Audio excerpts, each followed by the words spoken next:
जमशेदपुर, झारखंड में 1932 खतियान की मांग तेज हो रही है। इसे लेकर समय समय पर प्रदर्शन भी होते रहा है। अब आपके मन में सवाल उठता होगा कि आखिर क्या है 1932 का खतियान। इसे लेकर सियासत भी होते रही है। झारखंड में भाषा विवाद से शुरू हुआ आंदोलन अब 1932 के खतियान को लागू करने तक पहुंच गया है। लातेहार में अब भी मगही भोजपुरी को लेकर विवाद जारी है। वहीं एक बार फिर स्थानीयता, भाषा का विवाद और 1932 के खतियान के आधार पर स्थानीय नीति की मांग तेज होने लगी है। दरअसल झारखंड राज्य की जब से स्थापना हुई तभी से 1932 के खतियान का जिक्र होता रहा है। झारखंड गठन के बाद से ही इसकी मांग हो रही है। 1932 खतियान का मतलब यह है कि 1932 के वंशज ही झारखंड के असल निवासी माने जाएंगे। 1932 के सर्वे में जिसका नाम खतियान में चढ़ा हुआ है, उसके नाम का ही खतियान आज भी है। उसी को लागू करने की मांग हो रही है। 1932 को समझने के लिए जानिए इतिहास। 1932 खतियान को समझने के लिए आपको थोड़ा इतिहास समझना होगा। आइए हम आपको इसके बारे में विस्तार से समझाने की कोशिश करते हैं।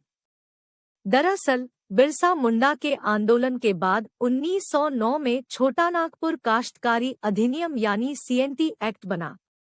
इसी एक्ट में मुंडारी खूंट कट्टीदार का प्रावधान किया गया। इसी प्रावधान में ये व्यवस्था की गई जिसके जरिए आदिवासियों की जमीन को गैर आदिवासियों के हाथों में जाने से रोका गया।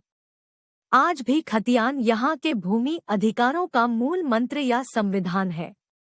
1809 में छोटा नागपुर काश्तकारी अधिनियम यानी CNT एक्ट बना। इसी एक्ट में मुंडारी खूंट कट्टीदार का प्रावधान किया गया। इसी प्रावधान में ये व्यवस्था की गई जिसके जरिए आदिवासियों की जमीन को गैर आदिवासियों के हाथों में जाने से रोका गया। आज भी खतियान यहाँ के भूमि अधिकारों का मूल मंत्र या संविधान है। कोल्हान की भूमि आदिवासियों के सुरक्षित कर दी गई। देश में 1831 से 1833 के बीच क्या स्थिति रही उसके बारे में आपको थोड़ा अपडेट कर देते हैं।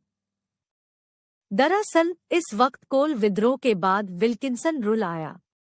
कोल्हान की भूमि हो आदिवासियों के सुरक्षित कर दी गई। वहीं ये व्यवस्था निर्धारित की गई कि कोल्हान का प्रशासनिक कामकाज हो मुंडा और मानकी के द्वारा कोल्हान के सुप्रिटेंडेंट करेंगे।